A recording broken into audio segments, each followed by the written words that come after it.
We like to ground the beginning of the meeting in principles and values. For the last several meetings, I've been showing an infographic and it can get kind of stale. So I wanted to bring it to life. What we're describing in building community is really about a way of being, a way of living. And as many of you know, I spent 5 months in Sri Lanka working with the Sarvodaya movement, which is really the world's largest values-based community network. And we were building a lot of food systems. And one of the things I was involved with was helping to build a food banking network in Sri Lanka. I was sitting with Dr. Arya Ratne, who's the founder of the movement. He's 90. I was trying to figure out how is it possible to scale a network like he did, starting in the early 60s, to involve millions of people. What came to me, and I wanted to share because it's relevant to whether you're building a neighbor network, whether it's on your street, neighborhood, or whether you're building a larger food system network in your bioregion. So as I was looking at Dr. Ari, what comes to mind is the word spaciousness. There's just not a lot of crap like from the world, like that would normally you'd associate with an agenda-driven type of approach. So he wasn't doing it for business advantage. He wasn't trying to tell people what to do. He wasn't doing it because of a title that he had. And he didn't have any particular political or specific religious perspective that he was trying to convert people. He was literally open and he was holding space for community because he realized that, yes, on a conditional level, we're all individuals, but ultimately he really epitomized embodiment of mutual benefit where we're all part of one being. So in other words, on a conventional level, we have to deal with individuals. On another level, in terms of relationship, he was holding space because he realized that his own personal development spiritually was connected to the community awakening. So there's no separation, absolutely none. So I'm reminded of a challenge I had once in holding space, and that's what I'd like to talk about. It was a meeting with 100 business leaders. It took place in a Methodist church in Reno, Nevada in 2003. And at the time, it was still division in America. Maybe it was less significant, but towards the end of the meeting, a gentleman stood up and he wanted to make an announcement. And what he was basically meaning was to the group of business leaders, hey, let's go in front of the convention center where President George Bush was coming for a campaign for his reelection. It was like a speech. And he basically said, let's go protest. And as a facilitator, I was faced with kind of a quandary, which is if I say something, I could probably affect the relationship I have with this business person. So I decided to say something. So I effectively, what I said was, I'm really glad that you have passion for, your political point of view, but your point of view doesn't have any place here because we're talking about strengthening our local economy. And this has to be a safe space for Democrats and Republicans because it's not about politics. This space is about humanity and strengthening our local economic system. So holding space, whether you're building a network on a street, neighborhood, or in the community as a whole, it's beyond your likes and dislikes. It has nothing to do with what you personally feel in terms of any of your opinions politically or your religious opinions. It's literally holding space. And it has to do with a love for human beings. Traditionally, that's called agape. It has to do with a higher form of love. And it's not related to liking people. Every day I have situations where, sometimes I'm just not liking people. I have business conflicts. Even currently, I'm having conflict with, a client, but that's not the point. It's how we respond to it. It's calmly, especially when we're facing a challenge or a difficulty. It's patience. So back to these different virtues or values.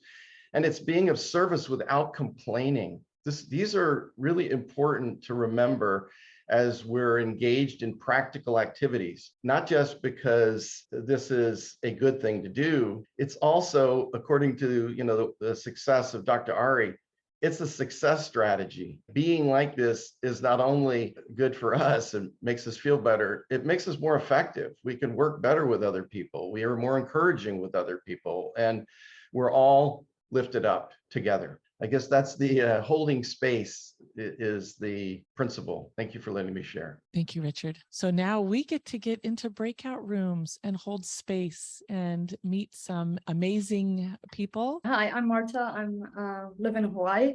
So for me, one example when I really felt a strong sense of community is when I was part of the artist collective back in Reno. So I'm an artist and I moved to Reno. I didn't know any other artists in town. So I shared a studio. So that was a big space where artists could rent studio spaces individually and work on individual projects as well as on communal projects. So I joined that group of artists, and what we did, once a month we had an open studio. So we had a potluck and invited the public to this potluck. So we would bring snacks and drinks and had coffee and open our doors, and people, usually art spaces or studios, people really are kind of hesitant to enter, but we would have music and people would come in and talk with us and buy some art or see what we're doing, what we're working on. And that really gave me a sense of belonging, and really we inspired each other, and we really felt a really strong sense of belonging and like a family of artists in town. I'm going to share an example for me, Shannon, Satellite Beach, Florida.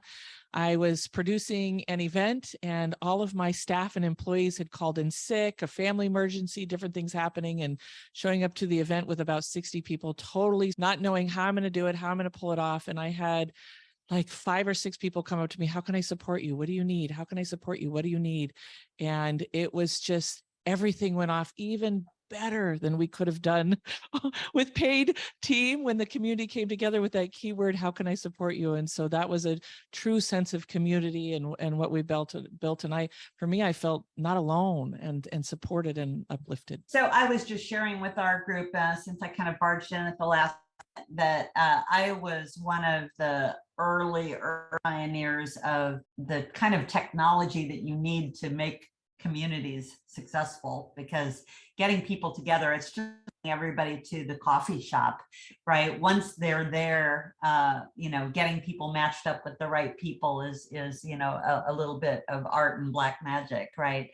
And so I started doing communities literally 15 years ago and had an online platform very similar to Zoom all the way back then, where we got people on a weekly call, and it's amazing outcomes. CSA that's near me, not only were they restoring a piece of degraded agricultural land with the no dig method, they fully embraced the community to come in, volunteer, learn, share. That was a really good sense of community I hadn't experienced in a very long time. So it wasn't just around growing. Everyone there was of the like mind, of the like heart, and it's a really good experience, and that kind of what hooked me into this general space, I suppose. Beautiful. Thank you. Richard, anything before we close that out and move on to the Neighbors for Neighbors? No, I'm just really happy that we're kind of shifting format with the meeting process. It's a learning experience, and we're going to try to do more community building here, participation like that, rather than like kind of a formal like instruction or teaching. So this is really good. I enjoyed it. Hope everybody does too. This Neighbors for Neighbors campaign came from a real experience in Northern Nevada in 2007. And what we did was actually, I wrote an opinion piece in the daily newspaper about the decline of community, and wouldn't it be nice if neighbors could connect. And within 2 weeks, there were more than, I think there was like 25 simultaneous gatherings on 25 streets. And it ended up becoming a movement. And it went from, one street to immediately it was a network. And then we were able to get media involved, and they just love this kind of thing. And we were able to promote it, and at one point maybe having 100 gatherings happening on a regular basis. But what I learned is that the real important aspect wasn't just the gathering, it was the process of preparing for the gathering, which makes us so that we have to reach out. Sometimes we don't know neighbors. There's fear there sometimes, fear of rejection, fear of the unknown. In the process, though, of going door to door and meeting neighbors that we might not know, you start discovering invisible needs. Like we identified a lot of seniors that were alone. There were, single moms that didn't know each other that later connected and formed a co-op to support each other with their children. There were even cases of, it was just seemingly random at this one street, recently widowed women that were able to connect. It just seems so random, right? But these needs are invisible because in many cases, if, for example, you live in a suburban type neighborhood, it's got garage doors, and it's like this garage door experience in suburbia, especially in America, where you just kind of like, you cruise into your garage and your life is in your house and in the back. So what we found was that as people started getting to know each other, they started connecting on an ongoing basis. So it wasn't just a one-time event. So what we're talking about now is starting at a level that you're comfortable with. So on your street. And if you want to share, I want to share a simple example of doing outreach. Actually, let's start with steps. So what we found that works is breaking bread. And that's like, thousands of years of experience. It really works. And it's good to find others that you may know. Maybe you already know some neighbors. And we're talking about a street level, like 20 houses around where you live. And you could be in a condo, a townhouse, an apartment, could be a suburban neighborhood, single family dwelling, but it's that scale. Find some folks to create a pod, like a street pod, where you have a team. You're not going to ask everybody in your neighborhood, hey, what day would work for you? You just set a date about 30 days out, which typically it seems to work. We've attached a flyer here that you can use. Yeah, this is an example of the flyer to use. We've included some in a Word form as single documents that you could edit. And, this is hokey, right? With the little hi neighbor thing, but just gives you an idea. We're not saying you use this exact thing. It's trying to stimulate your creativity. And basically, this is the beginning part of the process is, once you've gone door to door, then you could even use Nextdoor, the private social neighborhood. Nextdoor itself as a technology is not really living up to its promise. Like 85% of the sharing in that private social network for neighbors is typically about safety and other kinds of issues. So it would be interesting to experiment as we work with, using Nextdoor to find out more from you how that works, because the technology's there, people are already connected there. So, do an event. There's all sorts of events, just be creative and to your specific experience. Then you're forming an ongoing, what we call a street pod. So once you get people together, then you're in a sense going to the next level of really being able to gently organize around needs and offers. And what that looks like is it's something pretty basic. What we learned from COVID as we were locked down, or those of you who had to lock down in neighborhoods, is that, people were isolated. And we actually went out and we started identifying these needs and offers. So as you can see, you could have seniors that need help with getting medicine delivery. Loneliness is a need. People could be hungry, people could be short of money. People could simply need emotional support. This is probably the single most important awareness today, post-COVID, is literally the mental health and emotional health challenges. So as you can see, the needs on the left sometimes are matched by offers on the right. And these things happen organically and simply. They're not forced. We're not social workers. We're not psychologists. We're not offering therapy or counseling. We're not telling people what to do. We're just utilizing the natural occurrence of people coming together, getting to know each other. And as these needs surface and offers surface, a neighbor connector just makes simple connections. So that's the level of the street. The same principle operates in a bioregion if you're building these larger networks. Perfect. So we're going to open this up for any questions, celebrations. We'd love to hear if there's anybody that's doing something already in this process, because we've been doing this for this is going on our 4th week on what they're doing. And I know, Richard, you're doing this in your area. I'm pulling things together. I haven't started yet, but I'm on the edge of that. Anybody that has already started this process and wanted to share an experience? I'm getting excited about starting, and one of our newest neighbors to move into the neighborhood is the manager of the meat department at one of the bigger groceries in the neighboring town. I think I'm really excited about that prospect. I have a short experience. I only just started yesterday. I was watching the videos, catching up during the week when Richard mentioned Nextdoor, the app. I thought that was brilliant. And there's quite a lot of people on there within our region. And I just put it out there, very loosely said, is anyone interested in basically putting together a food network? Because we're seeing food prices go up, quality go down, and there's been quite a big, relatively big response, positive response.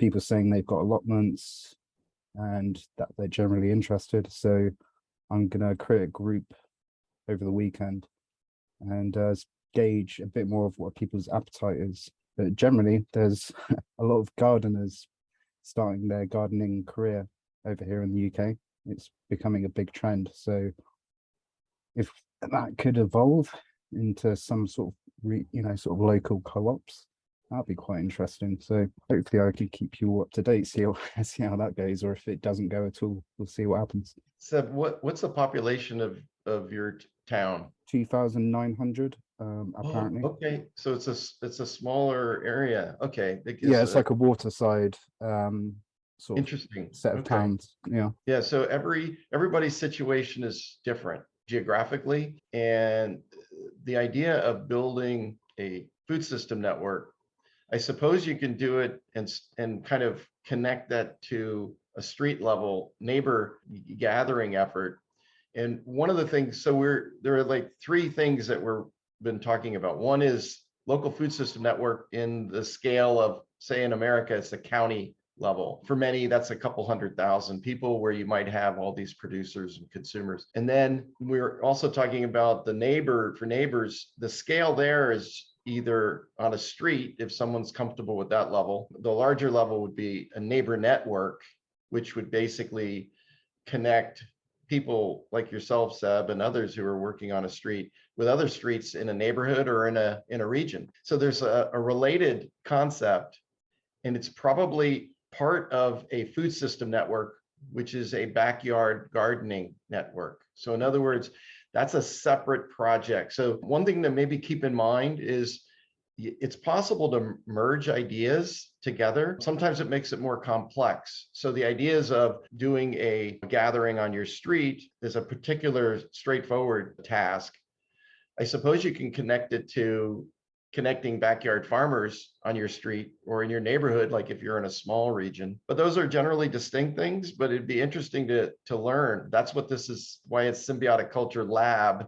It's a lab where we're learning. We have these basic tools and suggestions about ways to do it based on experience. However, maybe you'll discover things that work, like hybrid models, like bringing parts together. And we want to encourage that. This process, as we move forward, is about being a learning community, learning from each other. So some things will work and some things won't work in your efforts. And that's what this brain and heart trust is about. People being able to support each other on this journey. Thank you for sharing, Seb. As I was listening to you, it triggered that I was even this morning, and Meets Every Friday is our gardening. And everybody is growing different things here in Palm Bay, Florida, Central Florida. Anything you drop on the ground is going to grow. But for instance, my wife and I grow a lot of Chinese vegetables. Surprise, surprise. And everybody is growing so many different things, and everybody has a little bit of different knowledge about the dirt or the fertilizers, or growing the plants or trimming the plants or harvesting the fruits. And it's this community that comes together. This morning, we were surprised because suddenly we had 20 people that had heard about the gardening group. And we're usually 5 to 10 people sitting around. But because we had so many people, the groups formed into smaller groups. And everybody came in, so many new people came in with questions about their particular garden. And it's a sharing. And as you described also, it tends to be seniors, mature people who come together, and it's an opportunity to be together in the community. The garden group works very, very well. I wanted to just add that. Yeah, these are great stories. And Mark, as an example, and to everyone, is these ideas that we're sharing, we're doing it in a way where we're taking what we're naturally already doing and then adding things like, for example, building, in this case, a network of backyard farmers. In other words, just be really focused on a task like that. And we'll have information on best practices, suggestions on how to do that. There was something like that in Northern Nevada. They had a plan. It was a southern county, and it was called 1,000 Backyard Farm Initiative. And it was really amazing. So to go from the what you're doing currently, there may be ways of expanding that into a larger area, and to focus also on food production and sharing food. So there's some different dimensions to it that we could discuss moving forward, and anything we can do to be of help. Beautiful. We're going to move into that next phase, the food network. And I know I had a few questions just publicly to kind of further us along on our question. We wanted to review the script real quick. Could I mention something before we move on? Just what's happening in Oahu, for example, since we have experience, we're developing, on the street that we just moved to, so 2 months ago. What happened was I decided, since we have experience, to develop a neighbor network as a first step. And that's not necessarily something you have to do or want to do. I'm just sharing possibilities. So we found a Facebook group for our town. They had 13,000 members. The town's only 35,000. So I put out there what we're doing and said, is anybody interested in doing a, Neighbors for Neighbors? And I got a few responses. Plus I had a TV reporter contact me who was interested. And it just gives you an idea of scale, whatever you're comfortable holding space for. But how it evolved in Reno in 2007 was we were able to get all the media involved. So it became partly an event that kicked it off, where we had all the media, and we had like 100 different streets simultaneously start this process. So that's something to consider, that's a full neighbor network. So it's like a food system network, but it's more sophisticated in the way that you have to, develop and work with media, work with other organizations like Neighborhood Watch, and you work with other organizations. So you're now connecting organizations that are concerned about neighborhoods. And that's a scale that we could all head to at some point. I just want to put that kind of, taster out there about possibilities. So we are actually extending this moving forward to an hour and a half, just to let you guys know. And we're looking at the month of October, doing this bi-monthly until we get lots of things moving. Richard, we're going to dive into, I just wanted you to look at what I've done. Those of you that have followed along in the video, Richard is helping me formulate in my area, the ecosystem food network. And so last time he had advised where we had some short additional things to add. He wanted us to identify the type. So Richard, I'm just wondering if there are items here that you see to add. And if you guys did not see this, this is really what we're looking for. Correct, Richard? So a local food system network, the goal is to connect all of the producers, so like farmers and ranchers, and all the consumers not being people as individuals, but consumers of local production, farmers markets, grocers, food co-ops, and also other organizations that are involved in food, to build a new network, not a separate organization per se, but a way to really connect producers and consumers to increase production, to create like really effectively, it's a marketplace that could end up as its goal to have more food grown locally wherever you are, and more food consumed locally. Do this as simply as possible. And I believe, Shannon, you wanted to talk a little bit about, I think we're going to have time for breakouts, so I'll make it like really quick on the script. We had talked about, Shannon's at this next stage. Once you identify all of your, the leaders, the people that are business owners in food, people leading organizations, what's the approach? And the script obviously is just a guidelines, and don't expect people to like literally follow this, but it's the general feeling tone. What do you say when you're contacting these people? Many of you may not know. Well, one thing to do is to find people that you do know that can give you a connection, an introduction. So then it's not like calling somebody without any context. But it's very straightforward. You'd like to explore developing a local food system network where we're connecting producers and consumers so that we can grow and consume more food locally, and letting them know that we're building, like helping them to build a marketplace where everybody benefits. Well, obviously, everybody has different reasons to participate. If you're talking to an organization, a leader in the food system, obviously they have enlightened self-interest. They want to expand their capacity to produce as a business, or an organization to raise funds, that kind of thing. So that's a concrete, tangible outcome, and one reason why they would want to do it. Why we want to do it and facilitate it is that we're concerned about supply chain, we're concerned about food availability, food insecurity, and this is one motivation that we're doing. So you have to meet people where they're at. I think we should go on to the breakout sessions just so we don't run up against the time. All right, we're going to go ahead and open up the rooms here.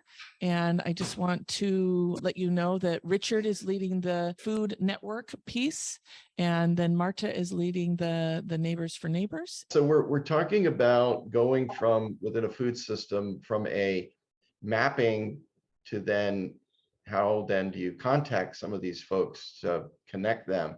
Seb brought up a good point. Maybe you can do both at the same time. What we're suggesting is, what we're talking about is a more refined breadcrumb trail. So instead of just going out to 100 leaders kind of at random in a sense, and then talking to one leader and they might get excited and connect you to others, what we're recommending is do some analysis first to identify those that have higher network connections. So instead of going to 10 different farmers markets and their leaders, find a farmers market network or an association that already knows all those farmers market leaders. That way you're going to one who's already highly leveraged in their connectivity. Once you do that, so now it's still a breadcrumb trail when you talk to them, but you'll really refine your search. So this process of both mapping a system and also communicating with others to begin the networking process is probably 30 to 60 days before you'll even have the first meeting. So that's key, is patience, and to be very specific and understand what's happening. And that's what we hope these subsequent calls are about, is we're practitioners, we're learning from each other, best practices, what's working, what's not working, and we just keep refining it. But we provide the guideline of the tools and the steps that have proven that they work, whether it's organizing a neighborhood or a network. Beautiful. Thank you so much. We're temporarily using Signal right now as ongoing communication. So I'm going to drop that in the chat room. We invite you to join us there, because this is, a big part of connecting at all these different levels is that technology. This is just a Band-Aid so that we can stay connected, get reminders. People are sharing some gardening tips and some neat stuff. We do want to remember that there's no politics in there. It's all about what we want to see in the world. And Richard, anything else you want to add about that communication channel? Yeah, so that's evolving, and we're looking at possibly using Discord as an initial tool, hopefully within next couple of weeks, because each region can have their own channel and then sub channels based on all these different activities happening in that region. Seems to be effective, and then a general discussion there. That's the idea. This is a learning community. We're learning from each other, and then we're expanding our efforts, and then we hope to grow. Do you recommend to go to like the city councils? Because we have a lot of food trucks going every Friday night. There's something going on in the community. And I mean, like the mayor knows what's going on with all of these places. And each town has their own mayor and their own, like every Friday night, there's a big community gathering once a week in Cape Canaveral, and then in Cocoa Beach, and then in Satellite Beach. And somebody has that hub of all of that information. Yeah, that's an excellent question. The way that this kind of I think you're talking about a food system network in a region, the way it relates to government is that government and officials like city council people have aides that assist them. Underneath cities and municipalities sometimes are neighborhood associations. Cities, municipalities want to get feedback.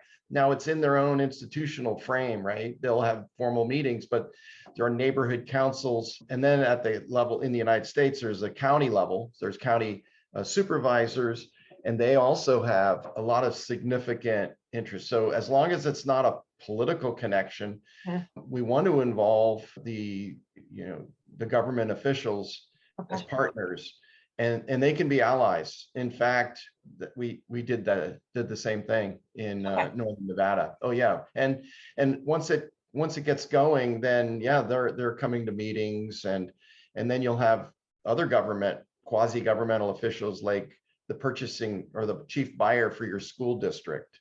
So that's like your school district's kind of a quasi-governmental agency. And those are key people because they're always looking for opportunities to source local. So great question.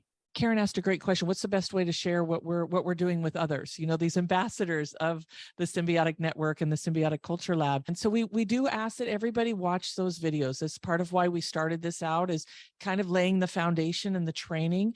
And so those first few videos are going to be doing that. And we ask that you do that before you invite them to the group, and before you definitely before you invite them to Signal. And if you get them into those places of connecting, just let them know that we're sharing the vision we want to see. Richard, do you want to add anything else on that?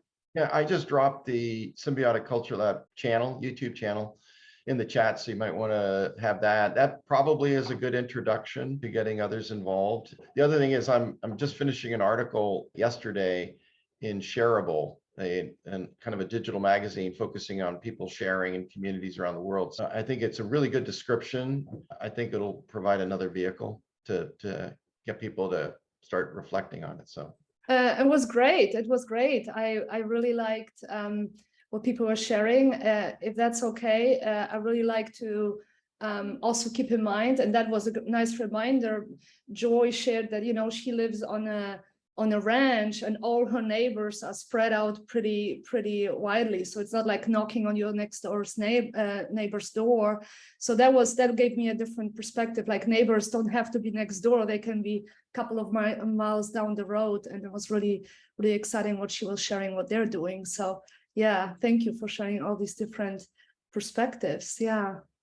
All right, my closing remarks are: grow enough to share. There's plenty for everybody. Thank you so much. And thank you, Richard, for all that you're giving and sharing. And I encourage you guys, there's a donation button that we have. If you feel inspired to donate, I'll pull that up real quick. Please give. I know he's working on his books and almost manual and things like that. I'll go ahead and drop that link in there. And Richard, thank you for your servant heart and all that you do to continue to bring us together.